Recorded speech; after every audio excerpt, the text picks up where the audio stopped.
sus Biblias, por favor, en Hechos capítulo 4. Hechos capítulo 4, el libro de los Hechos del Espíritu Santo, capítulo 4, y vamos a comenzar a leer en el verso número 31. Verso número 31. Y cuando lo encuentran, digan amén. Y si usted nota, yo nunca pongo los versículos en mi PowerPoint, así que los versículos no van a aparecer en la pantalla, porque me di cuenta cuando yo ponía los versículos ahí, la gente dejaba de traer su Biblia. Y a mí no me gusta que los cristianos dejemos de traer nuestras Biblias.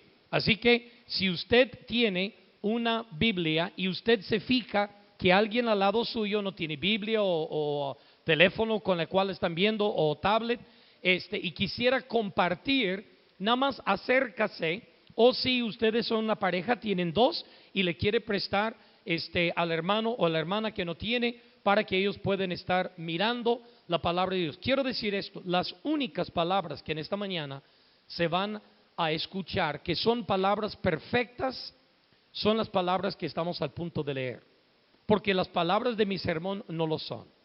Salen de labios de un hombre que no es perfecto, pero lo que estamos al punto de leer son palabras perfectas, son palabras de Dios mismo. Así que pongámonos de pie, vamos a dar lectura a la santa palabra de Dios y vamos a comenzar en el verso número 31. Verso número 31. Note lo que dice las Sagradas Escrituras. Dice: cuando hubieron orado, el lugar en que estaban congregados tembló y todos fueron llenos del Espíritu Santo. Ahora subrayan esta frase: todos fueron llenos del Espíritu Santo, porque aquí nos va a manifestar lo que es una de las manifestaciones de ser lleno del Espíritu Santo. Yo me asombro a las iglesias hoy en día que han tomado la obra del Espíritu Santo y lo han hecho tan superficial. Por ejemplo, piensan que el estar saltando es obra del Espíritu Santo. Puede que sí o puede que no. Puede ser que nada más deseas saltar, o que gritan o que hagan algo medio extraño, que esa es la obra del Espíritu Santo. En algunas iglesias la gente se tira en el suelo y se están revolcando como si tuvieran un ataque epiléptico y dicen: es que es la obra del Espíritu Santo. Mire, si tú quieres ver bíblicamente el poder del Espíritu Santo, si tú quieres ver la obra del Espíritu Santo, estamos al punto de verlo, pero te aseguro, en ninguna de estas iglesias que sobreenfatizan el Espíritu Santo se ve esta obra.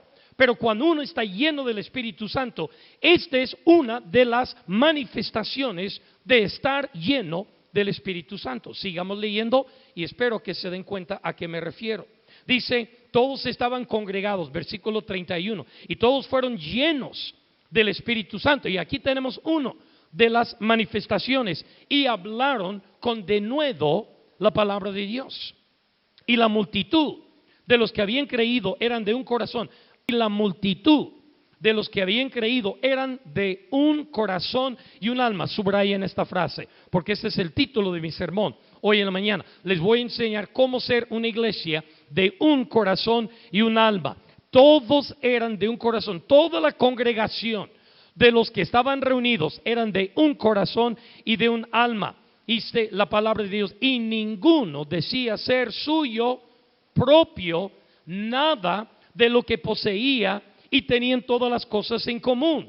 Y con gran poder los apóstoles daban testimonio de la resurrección del Señor Jesús, y abundante gracia era sobre ellos. Así que no había entre ellos, ¿qué cosa?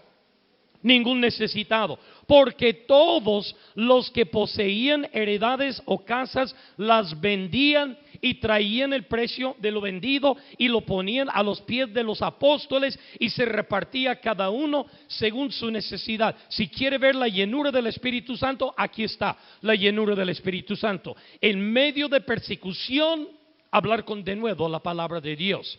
Y entonces no considerar lo suyo suyo, sino entregarlo a la obra de Dios para que Dios le use, para que su nombre sea glorificado y engrandecido. Versículo 36, entonces José, que a quien los apóstoles pusieron por sobrenombre Bernabé, que es traducido hijo de consolación, levita natural de Chipre, como tenía una heredad, la vendió y trajo el precio y lo puso a los pies de los apóstoles. Y que Dios bendiga la lectura de su santa palabra. Amén. Vamos a orar y pídele a Dios lo mismo, lo que le pedimos a Dios el miércoles en la noche. Dios, enséñame a mí algo, que yo aprenda algo de este pasaje que yo no sabía. Y Dios, desafíame a ir en tu misión a otro nivel. No quiero quedarme estancado donde estoy. Yo quiero ir en otro nivel. Deseo ser lleno del Espíritu Santo. No quiero ser nada más un cristiano mediocre, un cristiano medio bueno, que soy fiel a la iglesia, pero hasta ahí nada más llega. Dios, realmente deseo ser cristiano con la llenura del Espíritu Santo. Amén. ¿Están dispuestos a orar? ¿Están dispuestos a pedirle a Dios que le revele algo a su vida en esta mañana? ¿Sí o no? ¿Cuántos creen que Dios lo hará? Yo creo que Dios lo hará, pero durante todo el mensaje, escucha la voz de Dios.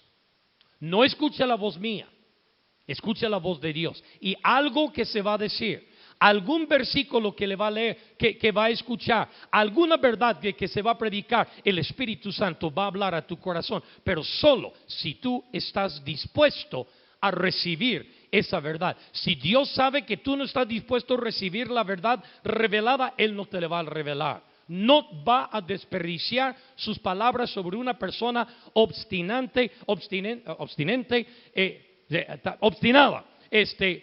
ni obstinante ni obstinado, tampoco, ninguno de las dos cosas. No va a desperdiciar su Espíritu Santo cuando una persona es obstinada, que no le va a hacer caso. Para que recibas palabra de Dios, tienes que desear recibir palabra de Dios y tienes que estar dispuesto a ser desafiado. Amén. ¿Cuántos están dispuestos en esta mañana? ¿Cuántos están dispuestos en esta mañana? Amén. Vamos a pedirle a Dios que haga esto en esta mañana. Padre, les pedí que subrayaran la frase en el versículo 32 que decía: y la multitud de los que habían creído eran de un corazón y un alma. ¿Sabe lo que es eso? Es una expresión de unidad total. El ser de un corazón y un alma es una expresión de unidad total. Todos comprometidos a la misma causa. No a la causa peruana, a la causa de Jesús. Amén. Porque yo no me comí la causa peruana, porque ya sabía lo que había dentro. Pero lo bueno que el hermano Jaime sí se lo comió. Él siempre va a estar con la duda: ¿me comí gusanos o me está bromeando Rafael?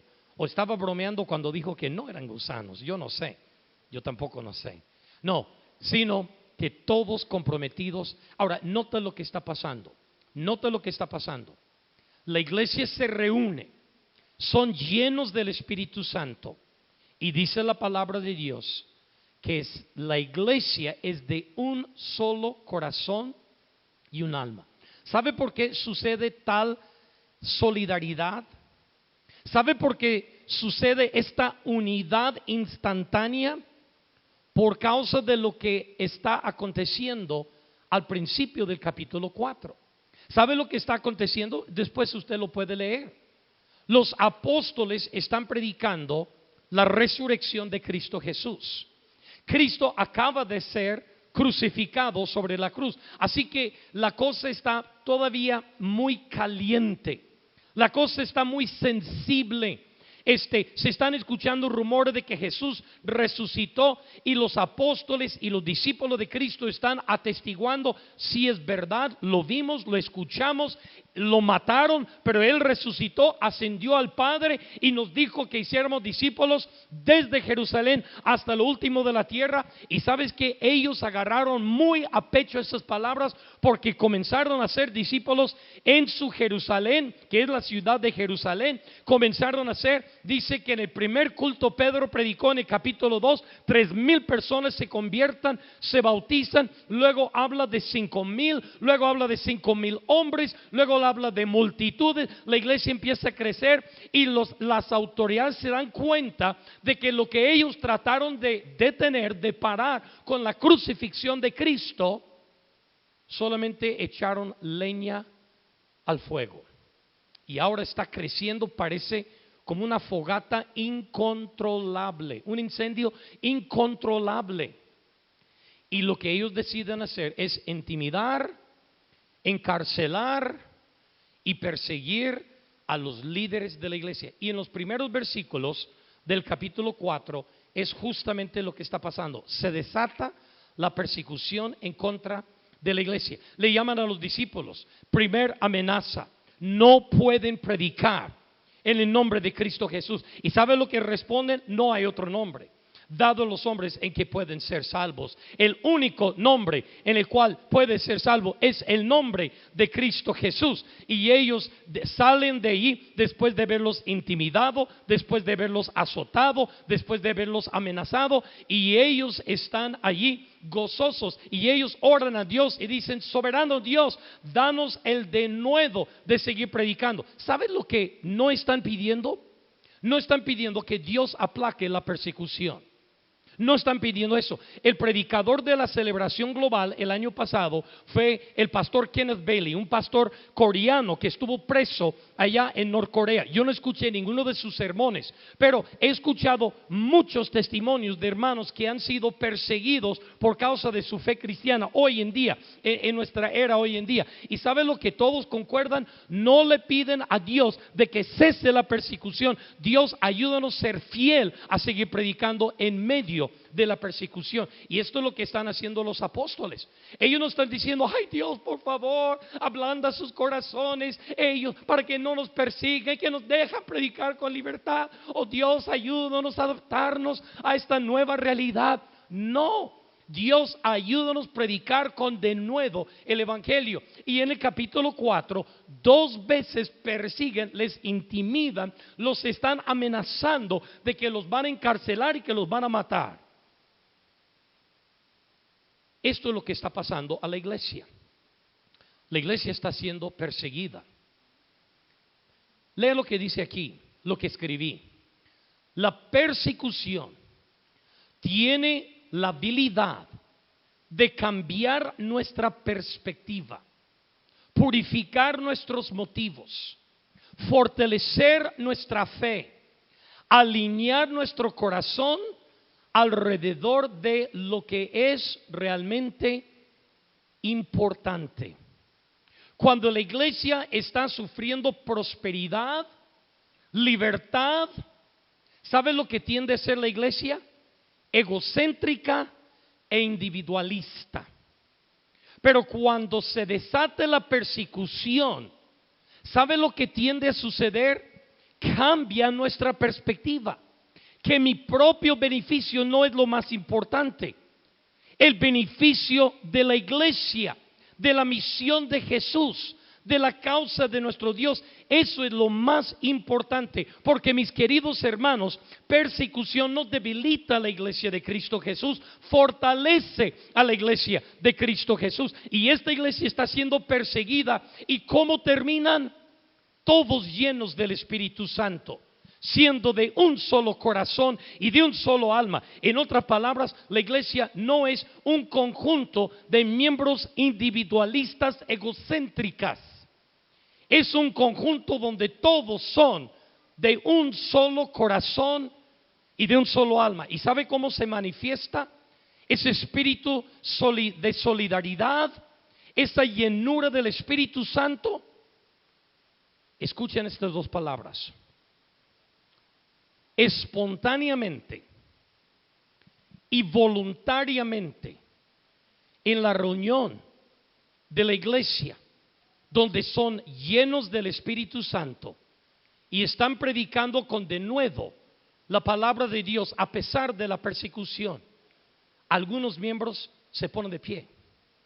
Aquí, allá, allá, acá, acá, acá, acá.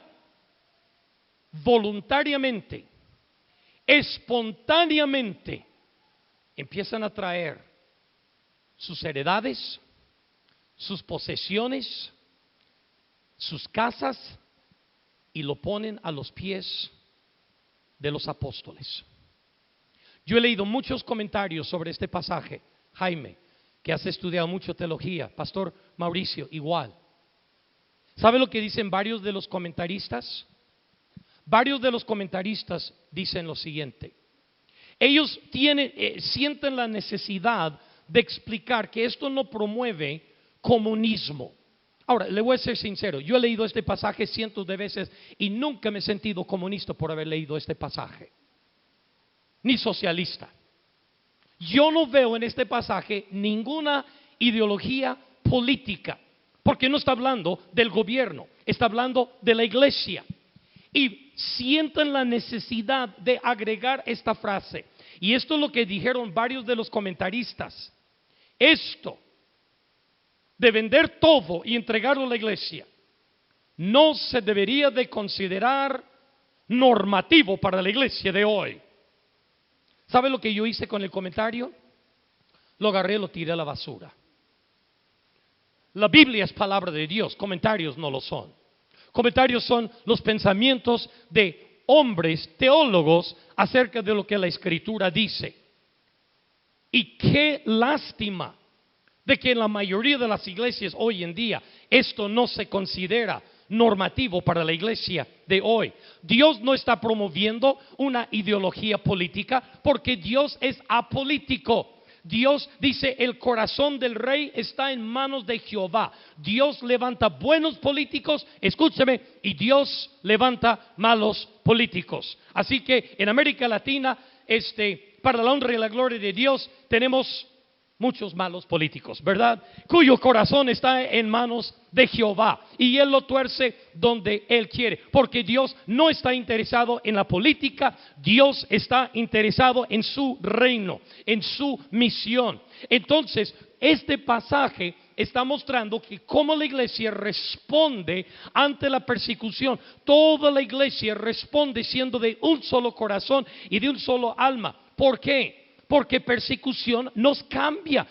nuestra perspectiva individualista, egocéntrica, a una perspectiva de comunidad, y que la necesidad de la comunidad es más grande que mi propia necesidad. Ahora, no estoy hablando en ideología política, estoy hablando de la iglesia de Cristo Jesús. Entonces, lo que encontramos es la siguiente frase: no podemos desligar la generosidad de la iglesia inicial en el libro de los Hechos, que el gran poder que tenían para predicar y extender el reino de Dios. Iban unidos de las manos.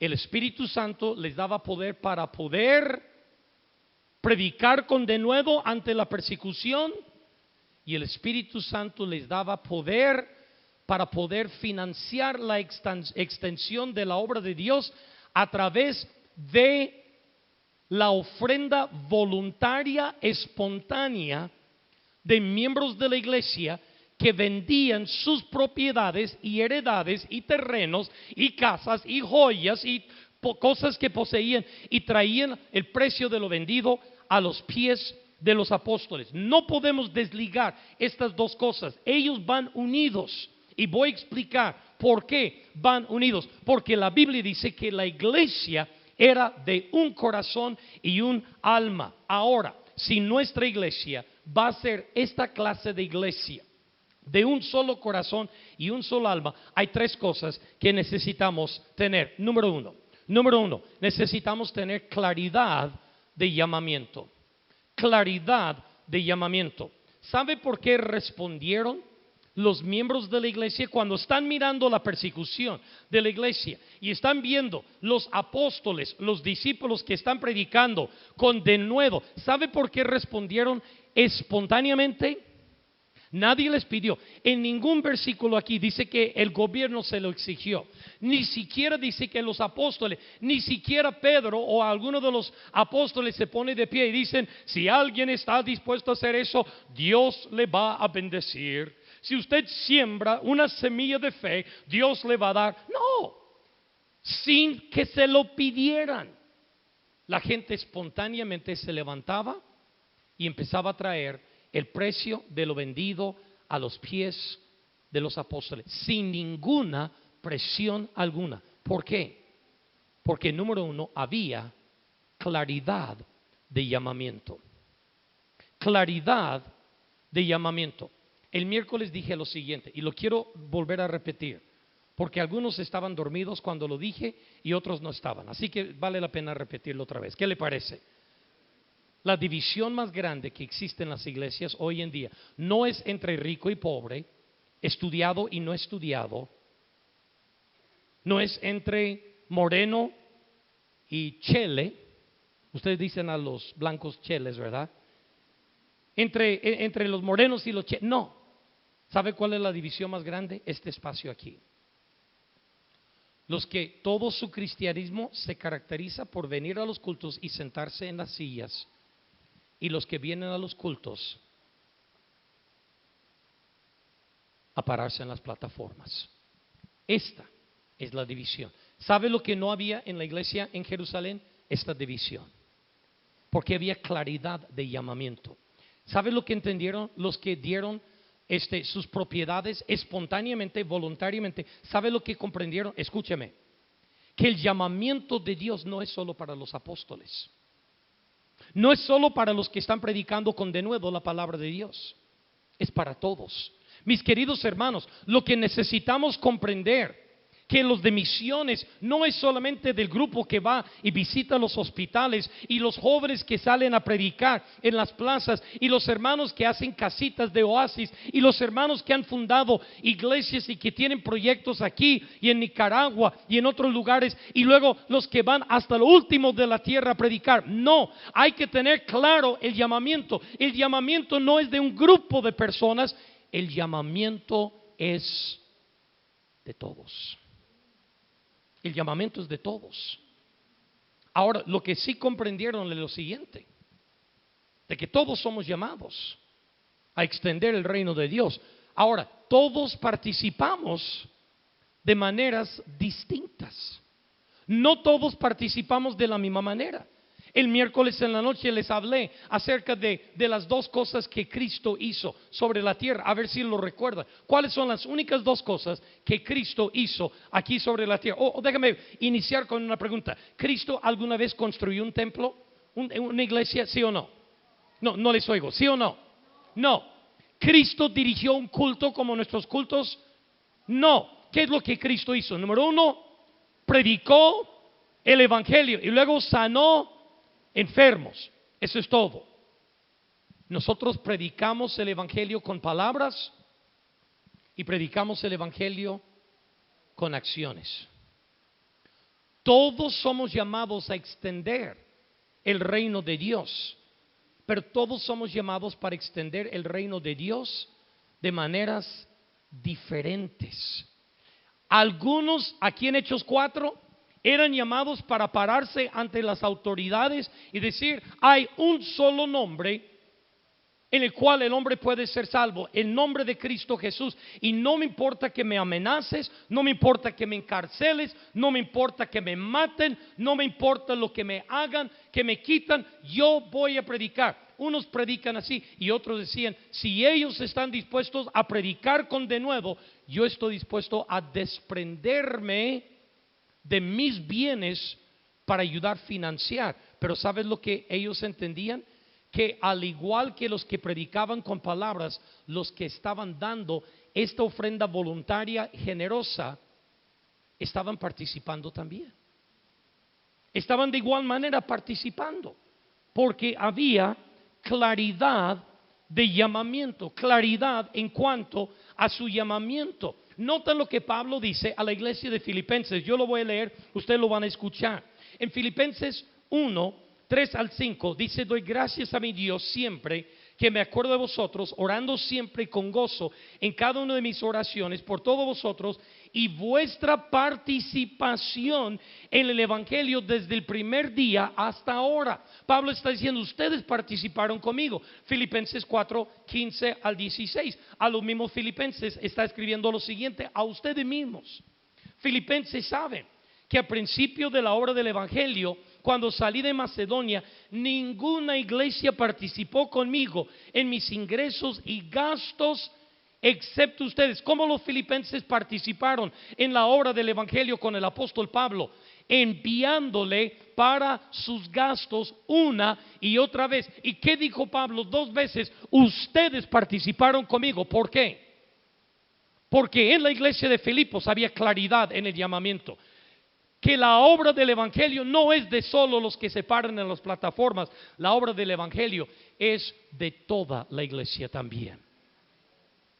Y cuando comprendamos esto y hay claridad en nuestro llamamiento, que el llamamiento es de todos, entonces la iglesia puede ser una iglesia que es de un solo corazón y un solo alma. Pero eso viene cuando nosotros comprendamos esta verdad. No solamente había claridad en su llamamiento, pero número 2, la segunda verdad que quiero que vean es de que había singularidad de propósito. Singularidad de propósito. Todos tenían el mismo propósito. En nuestro mundo occidental, nosotros somos individualistas. Individualistas. Ahora, eso tiene sus puntos buenos, pero también tiene connotaciones negativas. Sus puntos buenos es de que al ser individualista, en el Medio Oriente, la sociedad se divide en tribus, y son clanes y tribus. Y a veces una tribu pequeña, para mejorar su estatus, la familia de una señorita o la familia de un joven va a pedir que se case con la tribu o el clan de otro que es de mayor estatus. Y eso mejora. Y es muy normal. Entonces ellos dicen: ¿sabes qué? Mi hija se va a casar con tu hijo. Cuando tienen 3 años, ya está prearreglado. Ahora, en nuestra mentalidad, nosotros decimos: ¿cómo pueden hacer eso? Yo no lo entiendo. Eso es abuso. ¿Cómo van a hacer eso? Pero ¿sabe cuál es el pensar? Porque yo he hablado con sin fin de jóvenes y señoritas que sus familias han predeterminado con quién se van a casar. Y les he hecho preguntas como que: ¿pero ustedes están dispuestos a hacer eso? ¿Qué tal si la persona con la cual se casen, que ni siquiera los conocen cuando se llegan a casar? ¿Qué tal si no los ama? ¿Qué tal si son abusivos? ¿Qué tal si son malas personas? ¿Qué tal si no se congenian? Yo no me voy a casar pensando en mí. Yo me voy a casar pensando en mi tribu, en mi familia, en mi clan. Ese pensamiento es totalmente foráneo, es extraño en nuestra mentalidad. Pero escucha esto: la Biblia no es un libro occidental. La Biblia es un libro del Medio Oriente. Por eso algunos de nosotros sentimos incómodos cuando leemos este pasaje, que miembros de la iglesia se levantaban voluntariamente, espontáneamente, y traían los precios de sus heredades, de sus casas, de sus posesiones, espontáneamente, voluntariamente a los pies de los apóstoles. ¿Por qué? Porque nosotros somos individualistas y por resultado tendemos a ser egocéntricos. Pero ellos no. Ellos consideran que la necesidad de nuestra comunidad es más grande que mi necesidad personal. ¿Por qué? Porque había claridad en el llamamiento y porque había singularidad de propósito. Síguele al siguiente, hermano, por favor. Siguiente slide, por favor, hermano, cámbiale. Gracias. Esto es la declaración de propósito de la iglesia. Quiero que lo digan otra vez conmigo. Ya lo dijimos 2 veces, pero quiero que lo digan una tercera vez. Díganlo todos conmigo. Y quiero que lo digan en voz fuerte. Amén. No quiero que lo digan así medio tibio. Quiero que lo digan como que realmente esta es la declaración de todos nosotros. Leamos todos juntos, todos conmigo. Oasis de gracia existe para glorificar a Dios, siendo una iglesia saludable, haciendo discípulos que predican. Bueno, lo siento, yo lo cambié, yo pensé que eso era la declaración. Mejor vamos a leer el que está ahí, porque yo en la mañana lo escribí, o está atrás de mí. Lean el que está atrás de mí, o los que miren para allá, porque yo lo escribí en la mañana. Puse este slide cuando estaba terminando mi mensaje, pero no pude recordar bien y lo cambié, pero obviamente el cambio no agarró. Así que otra vez, todos conmigo. Oasis de gracia existe para glorificar a Dios, siendo una iglesia saludable, proclamando el evangelio y haciendo discípulos desde Santa Ana hasta los confines de la tierra. Ahora, déjame hacerte una pregunta. ¿De quién es la declaración de propósito? No, es mío. Porque la iglesia no es la iglesia.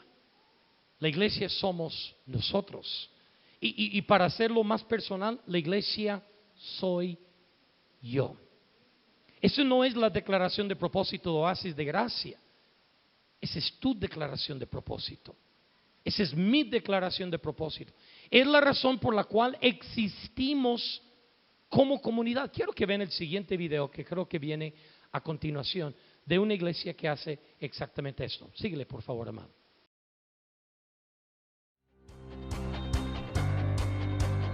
Yo me involucro. Nosotros nos involucramos. Yo me involucro. Involúcrate con la acción local. Nosotras nos involucramos. Yo me involucro. Yo me involucro. Yo me involucro. Nosotros nos involucramos. Nosotros nos involucramos. Yo me involucro. Nosotros nos involucramos. Nosotras nos involucramos. Nosotros nos involucramos. Involúcrate con la visión global. Yo me involucro.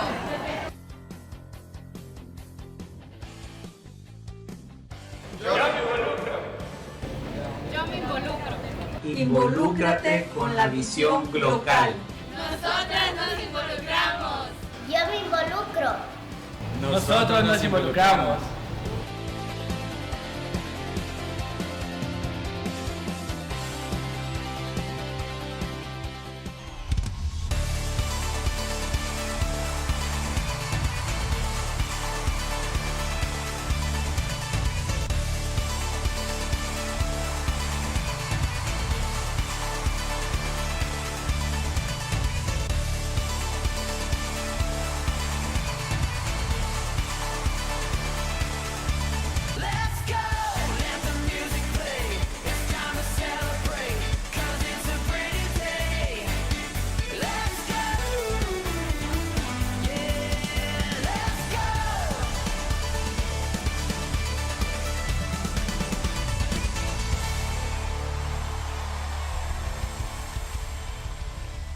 Quiero que hagan algo en esta mañana. Quiero que veas a la persona a tu lado. Ve a cada persona a tu lado. ¿Sabes lo que estás observando? Ahora, mira la gente adelante y atrás de ti. Adelante, volteen para atrás. Tuercen el pescuezo para atrás. Ve a la persona delante de ti, atrás de ti, al lado de ti. ¿Sabes lo que estás viendo? Un rostro totalmente diferente, su cara diferente. Su fisionomía de su cuerpo es diferente. Somos de diferentes edades, de diferentes lugares de la ciudad, algunos de diferentes países. Todos tenemos historias diferentes. Aunque 2 personas se parecen mucho físicamente, tienen historias totalmente diferentes. Somos una iglesia con una variedad inmensa de diferencias. pero todos tenemos el mismo propósito, de glorificar a Dios, siendo una iglesia y creyentes saludables. ¿Cómo? Proclamando el evangelio, haciendo discípulos desde Santa Ana hasta lo último de la tierra. En el video que vieron niños, unos pingüinos ahí de la iglesia chiquititos. Vieron adolescentes, vieron jóvenes bien risueños, vieron profesionales, vieron parejas, vieron viejitos. Y todos repetían la misma frase. ¿Qué frase era? Yo me involucro. ¿En qué me involucro? En la misión de Dios, en la misión de la iglesia. Yo me involucro. ¿Saben lo que están diciendo? La misión de Dios, la misión de la iglesia no es para los que se paran en las plataformas, es para cada persona. ¿Por qué? Porque había singularidad de propósito. Mis queridos hermanos, la iglesia tiene un solo propósito. Y déjame romper el globo de algunos. Ese propósito no eres tú. Ese propósito no soy yo. ¿Sabe por qué algunas personas se van de las iglesias? Me voy de la iglesia porque yo pasé ahí enfrente del hermano Jaime y ni siquiera me saludó. Muy presumido. Ni siquiera me extendió la mano. Me ignoró. Y me voy de la iglesia. ¿Sabe por qué los cristianos se van de la iglesia? Por razones tan infantiles, superficiales así. Porque nosotros creemos que la iglesia se trata de nosotros. Se tiene que cantar la música que a nosotros nos gusta. Lo largo del mensaje tiene que ser a nuestro gusto. Que no se pase de la hora porque yo empiezo a tener hambre. Y si se pasa de la hora, aunque no haya terminado el pastor, yo me voy porque ya se pasó de la hora. Porque tú piensas que la iglesia se trata de ti. Y estás muy equivocado. Mi querido hermano, la iglesia no se trata de nosotros. La iglesia se trata de nuestro Dios. No se trata de acomodarnos a nosotros. ¿Sabe qué es la filosofía de muchas iglesias hoy en día? Al tomar encuestas de saber cuál es el sentir de la gente para que se puede conformar a la gente. No, hay una sola encuesta que debemos de tomar. Y la única persona respondiendo a esa encuesta es Dios mismo. Porque la iglesia existe para agradarlo a Él, no a la gente. La iglesia no se trata de nosotros. Se trata de Dios y su gloria. Así que toda la iglesia debería girar alrededor de Dios y su misión. ¿Cuál es la primera cosa que hay dentro de una iglesia, de un corazón y un alma? Claridad de llamamiento. ¿Y quién es llamado a la misión de Dios? ¿Los de las plataformas o todos? Todos somos llamados. Había singularidad de ¿qué? De propósito. Que todos estamos persiguiendo el mismo propósito. De diferentes maneras, pero todos estamos persiguiendo el mismo propósito. Y la tercera y última cosa. Había unidad de sacrificio. Unidad de sacrificio. Ahora, esto es lo que está aconteciendo. Los apóstoles están sacrificando, predicando el evangelio con denuedo. Porque cada que ellos predican en las calles, ¿sabe dónde ellos predicaban? Ahora, ¿quiénes eran los que estaban amenazando a los apóstoles de no predicar el evangelio? ¿Quiénes eran específicamente? ¿Quiénes eran?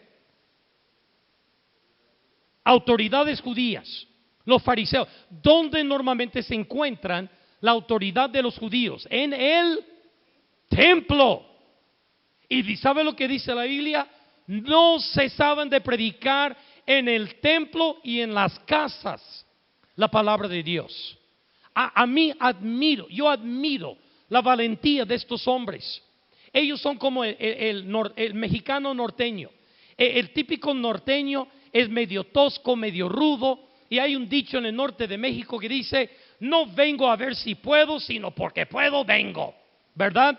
Y ellos dicen: aunque me digan que no puede predicar ante las autoridades, ¿dónde voy a predicar? En el templo donde se reúnen las autoridades de los judíos. Y ahí predicaban el evangelio de Cristo. Ahora, ¿Por qué? Porque están dispuestos a sacrificar. Pero escúcheme bien. Cuando la iglesia ve ese ejemplo de un cristiano desinteresado en sí mismo, que no está pensando en él o en ella, está pensando en la misión de Dios, la misión por la cual Dios creó a la iglesia, ellos responden con una generosidad radical, una generosidad espantosa, inmediata, voluntaria, donde ellos han vendido sus heredades, sus casas, sus posesiones y voluntariamente vienen y lo ofrecen a los pies. ¿Por qué? Porque esta es la actitud de la iglesia. Recuerda, la iglesia es de un alma y un solo corazón. Y esto es como responde la iglesia. Los apóstoles no deben de ser los únicos que están sufriendo. Nosotros también debemos de sacrificar para la extensión del evangelio. Escúcheme bien. Los Luises de las iglesias, los Freddys de la iglesia, no deben de ser los únicos que sacrifican. Yo dirijo una agencia que hemos enviado 72 familias al campo. Escúcheme bien. ¿Usted cree que es justo que solo los misioneros sufren y sacrifican así para la causa de Cristo Jesús? ¿O usted cree que debe de haber unidad de sacrificio? Debe de haber unidad. Y cuando la iglesia ve los apóstoles predicar el evangelio arriesgando sus vidas, ellos voluntariamente, espontáneamente, empiezan a vender sus propiedades, a traer a los pies de los apóstoles para que puedan seguir predicando, extendiendo el reino de Dios. Sacrificio. ¿Sabe lo que es sacrificar? Sacrificio. Note lo que dice aquí. Quiero que te lo grabes mentalmente. Sacrificio es entregar algo que tú amas mucho para alguien a quien tú amas aún más. Esta es la historia atrás de esto. ¿Te acuerdas de María? Antes de que muriera Jesús, que llega a la casa del fariseo leproso Simón, y ella trae una caja de alabastro, perfume de nardo puro. Y la Biblia dice que este nardo puro, Judas Iscariote dijo, ¿por qué no se vendió y se dio a los pobres? Porque dice la Biblia que era el equivalente de un salario de un hombre un año. Ahora, esta es la historia atrás de la historia. Toda señorita judía, hebrea, desde que era una niña pequeñita, sus padres le regalaban una caja de alabastro y ella guardaba, como las niñas hoy en día suelen recibir dinero para sus cumpleaños de los abuelos, de los tíos, de amigos, guardaba todo el dinero ahí. Todo el dinero que le daban, le guardaba dentro de la caja de alabastro. Era su alcancía. Y luego cuando era de edad de que empezaba a trabajar, todo lo que trabajaba, la guardaba dentro de la alcancía. ¿Sabe cuál era el motivo de guardar los ahorros de una vida entera? Cuando aquella señorita hebrea llegaba a la edad de que ella estaba lista para casarse, ella tomaría todo ese ahorro de una vida completa, iría a la tienda de perfumes y compraría el perfume más caro que existe hasta el día de hoy sobre la faz de la tierra, nardo puro. Nardo puro vale miles y miles y miles de dólares la onza. Y dice la Biblia que ella compraría 1 libra de nardo puro. ¿Sabe lo que haría la señorita? En la misma alcancía donde ella había guardado su dinero de toda la vida, guardaba el nardo puro para la noche de su matrimonio. La noche en que ella se unía en relación matrimonial con el que iba a ser su esposo. ¿Y sabe lo que era la costumbre hebrea?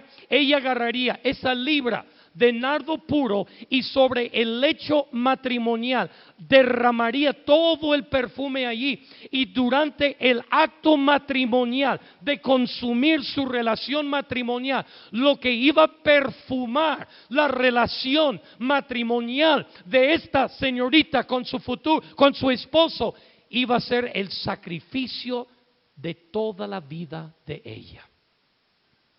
Cuando María llega, sabemos que María está en edad de casarse porque ya tiene el perfume. ¿Sabe lo que más sabemos? No sabemos si María se casó o no, pero si se casó sin perfume. Ella no pudo derramar ese perfume sobre su lecho matrimonial. ¿Por qué? Porque, mis queridos hermanos, sacrificio es entregar algo que tú amas mucho para alguien a quien tú amas aún más. ¿Sabe por qué se levantaron entregando sus propiedades y sus heredades? ¿No crees que ellos amaban sus casas, sus propiedades, sus heredades, sus posesiones? Si usted y yo sí, ellos también. Pero ¿sabe por qué lo hicieron? Porque amaban a Jesús aún más. Amaban a Jesucristo aún más que su propia propiedad. Porque eso es lo que es sacrificio. ¿Sabe lo que es sacrificio, hermanos? Si le da el último. Sacrificio es esto.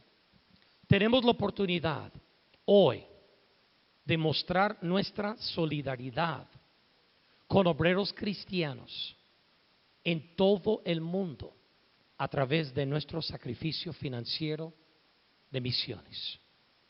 Al hacerlo, nosotros somos un corazón y un alma con Dios y con ellos. Tenemos un llamamiento común, tenemos un propósito común y participamos en un sacrificio común. ¿Puedo ser transparente? ¿Ustedes tienen sus promesas de fe? No los tienen. Pensé que los tenían, perdón. Mientras lo van repartiendo, rapidito, porque estamos al punto de recogerlos. Voy a ser transparente. Todos, hermanos Ujieres, todos deberían de recibir uno, aunque no quieran. Si la persona no quiere, darle unas cachetadas y que oblígalos a tomárselo. Sí, dale unas cachetadas. Así que cuando escuchamos las cachetadas, sabemos que la persona no lo quería. Ok, por favor, empiecen a repartirlos. Yo voy a seguir hablando. Perdón, que yo pensé que ya los tenían. Esta sección aquí en medio, creo que nadie le está dando. Voy a ser bien transparente.